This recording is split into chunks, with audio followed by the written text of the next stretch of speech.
Friends, welcome to Bahujan Dastak channel. Bahujan Dastak channel पर आपका स्वागत है। बहुजन समाज और महिलाओं पर अत्याचार होने पर हम दिलाएंगे न्याय और दिखाएंगे आपको बहुजन महापुरुषों का इतिहास और पढ़ाएंगे आपको बाबा साहेब भीमराव अंबेडकर द्वारा लिखा हुआ भारत का संविधान। तो ऐसे लोगों को अपना जो बिजनेस है ये चला क्यों जा रहा है, इसका रीजन मैं जानना चाह रहा हूँ। आप जो बता रहे हैं वो चीजें ठीक है, आपके जवाब आपकी जगह है। मैं आपसे ये पूछ रहा हूँ कि जो ये सिस्टम जो जब आज स्वतंत्र भारत है, लोकतंत्र आज स्थापित है, कॉन्स्टिट्यूशन आज लागू है, सारी चीजें हैं, आपके नेता हैं जी, है ना। इसलिए चला जा रहा है कि यहाँ पर जो हमारे बहुजन समाज के नेता हैं उनका समाज के प्रति दायित्व को वो नहीं समझ रहे हैं, ना उस दायित्व को निभा रहे हैं। वो जैसे आपने अभी मैंने क्या बोला कि कुछ दो लाइन ऐसी अट्रैक्टिव बोलते हैं, एक्साइटेड वाली। मान लो आप ही के क्षेत्र में आपने कल दो लाइन एक्साइटेड तैयार की और पूरा फैला दिया, कल आपको वहां से आपको संसद में भेज देगा आपका समाज। लेकिन आपका टारगेट ही कुछ और था। आपका टारगेट तो समाज के लिए करना ही नहीं था, आपको पॉपुलर होना था। आप नेता बन गए, आपकी रोजी रोटी, आपकी सुरक्षा, आपका कोठी बंगला तैयार हो गया। उसका आपको समाज का तो टीस है ही नहीं, समाज के लिए आपको करना ही नहीं था। वहां पर जाकर के ये आपने जो पूछा सवाल ये आपका कि ये सरकारी नौकरी का जो तंत्र खत्म किया गया, प्राइवेट, ये क्यों किया गया?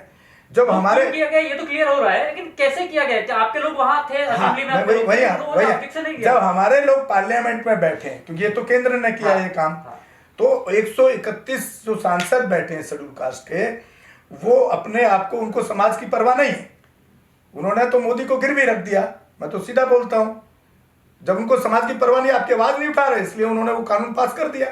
लाइक दैट मनुस्मृति वाला जो सिस्टम था कि सब कुछ हमारे पास रहेगा, आप गुलाम की नौकरी, साफ सफाई, जो छोटे काम वही आप कर सकते हो। बस उस टाइम तरीका इतना था कि तब आपको रास्ते में भी चलना है तो हाड़ी पहन के चलना पड़ता था, पीछे झाड़ू। अब उससे बाहर आ गए हैं आप बस, लेकिन अब आपको दूसरी तरीके से गुलाम बनाया जाए। कहने का मतलब ये है कि काम का तरीका बदला है, तंत्र नहीं बदला। काम का जो पहले जो आपका शोषण होता था, शोषण का तरीका बदला है, तंत्र नहीं बदला है। कहने का मतलब मेरा ये है, आज भी वही शोषण हो रहा है, तरीका बदल गया है। लेकिन जब आप आज जो आपके रिजर्वेशन सीटों से नेता निकल के जा रहे हैं, फिर उनको लोग समझ क्यों नहीं पा रहे हैं? उसका क्या कारण समझते हैं? यही बात को तो हम उठाने के लिए आपको ये जवाब दे रहे हैं। तो ये तो सर जो ये दो लाइन पर आप एक्साइटेड मत होइए किसी के उस पर, वो दो लाइन पे एक्साइटेड उसको नेता मत बनाइए। तो क्या करना चाहिए? मतलब हमारे जो दर्शक हमारे देख रहे हैं, शायद वो भी लोगों के बीच ये वीडियोस पहुंचाएंगे और ये खबरें पहुंचाएंगे कि आज हमारे समाज को किस और गलत दिशा में दे करके और उन्हें बर्बाद किया जा रहा है, और कैसे एक नेता बन करके आ रहा है, रातों रात कोई कैसे पॉपुलर हो जाता है, और अचानक से कैसे एक बहुत बड़ा चेहरा, पूरे देश के लिए चेहरा है, विदेश के लिए और इंटरनेशनल चेहरा बन जाता है, नेशनली नहीं। तो आप किस प्रकार से देखते हैं नेता को? मैं वैसे ही देखता हूँ कि हमारे जो बहुजन समाज का जो वोटर है उसको शॉर्टकट पे चलने की जरूरत नहीं है। आपके क्षेत्र में पता होगा ना कि कौन आदमी समाज की लड़ाई लड़ रहा है, किस आदमी के साथ घटना हुई, उस साथ गया नहीं गया, या वो आर्थिक मदद करने लायक था की या नहीं की।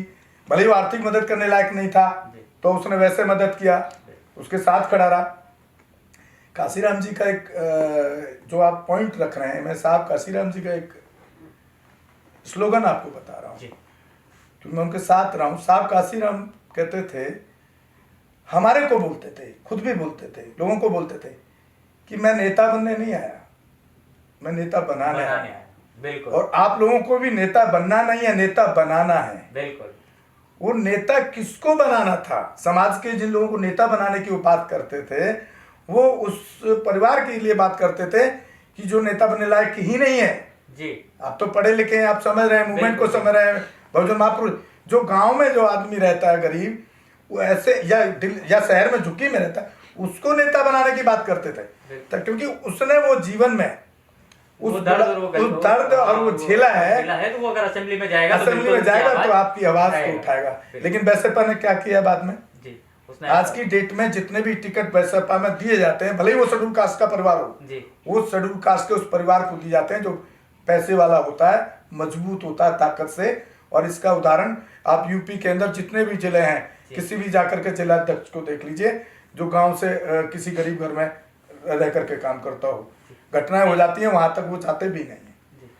तो कैसे कैसे फिर आपको वो क्या संसद में आवाज उठाएंगे जब आप शॉर्टकट वाले 2 मिनट की एक वीडियो वायरल हो जाती है, उसको नेता बना करके उसको भेजने का काम करेंगे। बिल्कुल, ये भी ठीक है। और अभी जो दिल्ली में मैं एक और घटना की ओर आपका ध्यान केंद्रित करना चाहूंगा, उस पर भी आपसे आपके ओपिनियन पूछूंगा। दिल्ली से एक चेहरा जो शायद गलियों तक नहीं पहुंचा था, शायद आपके दिल्ली तक ही सीमित था, राजधानी तक ही सीमित था, आज वो राजधानी से पूरे भारत की गली गली में और घर घर में वो नाम गूंजने लगा है। उसको किस एंगल से देखते हैं आप? शायद आप समझ गए होंगे मैं कहाँ इशारा कर रहा हूँ। आई थिंक राजेंद्र पाल गौतम जी की बात कर रहे हैं, आप सही समझे हैं, मैं उन्हीं की बात कर रहा हूँ, पूर्व मंत्री हैं जी। देखिए, मेरा उनके साथ पर्सनल परिचय भी है, 4-5 बार मेरा मीटिंग हुआ है और मैंने उनका अपने चैनल के लिए भी इंटरव्यू किया है, शायद आप भी मिले हों कभी। देखिए, यहाँ पर बाबा साहब के 3-4 चीजों पर काम करना होगा हमारे समाज को, राजनीतिक, सामाजिक, आर्थिक। राजनीतिक की परिभाषा हम बता चुके हैं आपको कि हमको नेता ऐसे लोगों को बनाना है जिनका संघर्ष आपने समाज के लिए देखा और वो गरीब भी हो और उन्होंने गुलामी सही हो, उस शोषण को झेला हो, शॉर्ट में थोड़ा सा हाँ, उस शोषण को झेला हो। ये सामाजिक हो गया, ये राजनीतिक वाला हमने बता ही दिया आपको। सामाजिक हो गया, साहब काशीराम कहते थे राजनीतिक आंदोलन चले ना चले, सामाजिक आंदोलन चलते रहना चाहिए। यानी कि उनका फर्स्ट प्रायोरिटी क्या था? राजनीतिक सेकंड है, सामाजिक आंदोलन फर्स्ट प्रायोरिटी है। सामाजिक आंदोलन क्या होगा? आपके साथ घटना हुई तो पूरा समाज इकट्ठा होना चाहिए, चाहे वो प्रदर्शन करना है संविधान के दायरे में, थाने को घेरना हो सकता है, एसएसपी डीएम ऑफिस को घेरना, बिल्कुल फर्क पड़ेगा, ये तरीका है। आपको सामाजिक आंदोलन के लिए होगा। अब आप आइए आर्थिक। आर्थिक का भी मैं लगभग बता ही चुका हूँ कि पे बैक टू सोसाइटी ही आपके पास एक रास्ता है कि आप अगर जहाँ खड़े हैं, चाहे वो सरकारी नौकरी में है तो, और पे बैक टू सोसाइटी खाली पैसे की नहीं है, वो सभी चीजों से करनी होगी। जो पार्लियामेंट में बैठे हैं, अगर वो अपने समाज के आवाज उठाते हैं, वो भी पे बैक टू सोसाइटी। अगर आप आर्थिक मदद कर रहे हैं, वो भी पे बैक टू सोसाइटी है। आप समाज के किसी आदमी के साथ अत्याचार होने पर खड़े, वो भी पे बैक। तो मेरा मतलब था पे बैक टू जो सोसाइटी है वो एक ही रूप में नहीं है, हर तरीके से आप पे बैक टू सोसाइटी कर सकते हैं। राजनीति वाला पार्लियामेंट में कर सकता है, विधायक वाला विधानसभा में कर सकता है, जो बिजनेस वाला है अपने बिजनेस में अपने लोगों को लगा के नौकरी कर सकता है। फ्री मत दो भाई, नौकरी तो दे सकते हो। कहने का मतलब यह है पे बैक टू सोसाइटी जो बाबा साहब का उद्घोष था और जो उनके उल्लेख थे, जो शब्द थे, वो ये थे कि आपके पास जो चीजें हैं, जो भी साधन संसाधन है, ज्ञान हो, तंत्र हो, जो भी है, वो आप आपकी सोसाइटी को उसकी आवश्यकता के अनुरूप देते रहें, ताकि वह भी पिछड़ी जगह से उठ करके और वहां जहां उसके पास कुछ है नहीं, वहां से निकल करके और फ्रंट लाइन में आ जाए। अब आप बात कर रहे थे राजेंद्र पाल गौतम जी के ऊपर सवाल किया था आपने। देखिए, तीन चीज को मैंने क्लियर किया, सामाजिक, राजनीतिक, आर्थिक। ठीक, अभी एक धम्म का जो चौथा पॉइंट है जिसको लोग बात नहीं करते हैं हमारे समाज के लिए। तो जो लोग धम्म को, जो बाबा साहब का जो धम्म का प्लान था कि हम भारत को बौद्धमय भारत बनाना चाहते हैं, उन्होंने राजनीति के साथ साथ धम्म वाले मुद्दे को उठाया, जिसकी वजह से पूरे देश के अंदर वो एक चेहरा बन गए। लेकिन अगर आप उनके उसमें जाएंगे अंदर में, क्योंकि हम भी उनको ये सवाल किए तो उन्होंने इसका जवाब नहीं दिया। कुछ ऐसे अपडेट हमारे पास हैं इंटरनल भी, कि हमने कहा भाई जब आपको बाबा साहब की लड़ाई लड़नी है तो चारों चीज पे लड़ना पड़ेगा ना, सामाजिक, राजनीतिक और आर्थिक और धम्म पे भी।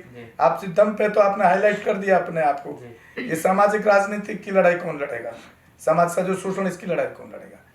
तो उनके, और एक अब लाला की दुकान में हुआ, वो तो आरएसएस का संघ ही है, दूसरा पार्ट है, सेकंड वो कह लीजिए उसको, तो वहाँ कैसे कर पाएंगे। तो हमारे पास जो अपडेट आए हैं ऑफ कैमरा, ये है कि उन्होंने लाला की दुकान को आप पार्टी को छोड़ने से मना कर दिया। और वो हमको बताने की इसमें कोई जरूरत ही नहीं है, सबको पता है, क्योंकि वो प्रोग्राम हुआ, उसके बाद उनका मंत्रालय छीना गया, उन्होंने रिजाइन नहीं दिया, एक गलत परसेप्शन फैलाया उन्होंने। यहाँ पर वो गलत है, उनको मैं गलत मानता हूँ, उनको रिजाइन इनडायरेक्टली दबाव देके लिया गया। लेकिन सर कुछ लोग ये भी कहते हैं, आप तो यहाँ राजधानी में रहते हैं, शायद आपको ज्यादा भी पता होगा, क्या ये इंसिडेंट ऐसे पहली बार ही हुआ है? इससे पहले क्या कभी वो बुद्धा के जो ऐसे प्रोग्राम हुए हैं और ऐसे कि किसी भी प्रोग्राम में वो शामिल नहीं हुए हैं? नहीं, सोशल प्लेटफॉर्म पे ऐसे इंडिविजुअल जैसे आज मेरे स्टूडियो में बैठे हैं आप, हम 4 आदमी के साथ डिबेट करें, इट इज डिफरेंट। यहाँ पर उन्होंने उसको सोशल प्रोग्राम का रूप दिया जिसमें हमारा क्या बुद्धा को एक बंद 4 दीवारियों में बंद होकर के उसके परिनिर्वाण या जो भी उसके नहीं, आपने पूछा ना कि इससे पहले वो प्रोग्राम करते थे, क्या नहीं करते थे क्या? तो इससे पहले जो प्रोग्राम करते थे वो एक लिमिटेड दायरे में करते थे। वही मैं आपको बता रहा हूँ कि एक बौद्ध विहार में चले गए, जैसे हर संडे में दिल्ली में जो बौद्ध विहार है, जो अच्छे लोग काम कर रहे हैं वहाँ पर हर बुद्ध विहार में संडे को डिस्कशन होता है और बुद्धिज्म पे डिबेट होती है, बुद्धिज्म कल्चर को बढ़ाने का काम होता है। पहले वो इस तरह से करते रहे हैं, लेकिन ये उन्होंने जो उनका अच्छा काम है उसको अच्छा ही बिल्कुल बिल्कुल ये जो उन्होंने स्टेप लिया अभी एक बहुत अच्छा स्टेप था। हम तो उनको इंडिविजुअल जानते थे एज ए मंत्री बस, लेकिन जब ये काम किया तो हमने भी उनको अप्रिशिएट किया। उनके अब तक के जितने भी चाहे उन्होंने एजिटेशन किए हैं, जितने भी हम गए हैं उसमें और अपनी मर्जी से गए। मैं ये नहीं कह रहा था, मैं आपको दूसरी ओर ध्यान केंद्रित करना चाह रहा था। क्या कहीं ये केजरीवाल सरकार का कोई प्री प्लान तो नहीं है? नहीं, देखिए ये तो जवाब राजेंद्र पाल गौतम जी दे सकते हैं। मैंने उनसे पूछने की कोशिश पार्टी का प्रवक्ता तो हूं। मैंने उनसे पूछने की कोशिश करी थी लेकिन वो दे नहीं पाए थे उसका जवाब। मैं आप जहाँ हैं, आप इसको किस प्रकार से समझते हैं? क्या ऐसा अचानक से रातों रात एक चमत्कार होना, ये नहीं समझते हैं? नहीं, ये पहले से प्लानिंग था। वो 1 साल से काम कर रहे थे इस पे। उनका जो जैवी मिशन योजना जो अलग से उन्होंने संगठन बनाया हुआ है सामाजिक, उस पर वो पहले 1 साल से काम कर रहे हैं कि मैं देश के लोगों को बुद्धिज्म की तरफ लेके जाऊंगा। हमारे चैनल बहुजन दस्तक को देखना, लाइक, शेयर, सब्सक्राइब करना मत भूलिएगा और फेसबुक, ट्विटर, इंस्टाग्राम पर फॉलो जरूर करिएगा। जय भीम, जय संविधान, जय भारत, नमो बुद्धाय, धन्यवाद। चैनल आर्थिक समस्या से गुजर रहा है। अगर आप बहुजन समाज में बाबा साहेब अम्बेडकर और तथागत बुद्ध की विचारधारा को अधिक से अधिक लोगों तक पहुंचाना चाहते हैं तो हमें आर्थिक सहयोग प्रदान करें, ताकि हम अपने चैनल के माध्यम से देश विदेश में समता, बंधुता, एकता और संवैधानिक अधिकारों को ज्यादा से ज्यादा लोगों तक पहुंचा सकें। आप अपनी सहायता राशि नीचे लिखे खाते में जमा करा सकते हैं। खाता धारक गौतम रत्न, खाता संख्या 3169576865 IFSC कोड SBIN 0060336, बैंक भारतीय स्टेट बैंक। आप हमारे बैंक खाते का विवरण स्क्रीन पर भी देख सकते हैं। रोको मत हमें, टोको मत हमें, आगे बढ़ते जाना है। जय भीम का नारा लगाना है, जय भीम का नारा लगाना है। जय भीम, जय भीम। मैं गौतम रत्ना आपका बहुजन फिल्म प्रोडक्शन में स्वागत करता हूं और आप हमारे प्रोडक्शन हाउस के अंदर अपना कैरियर बना सकते हैं as a film director, as a producer and actor and actress and editor and cinematographer also.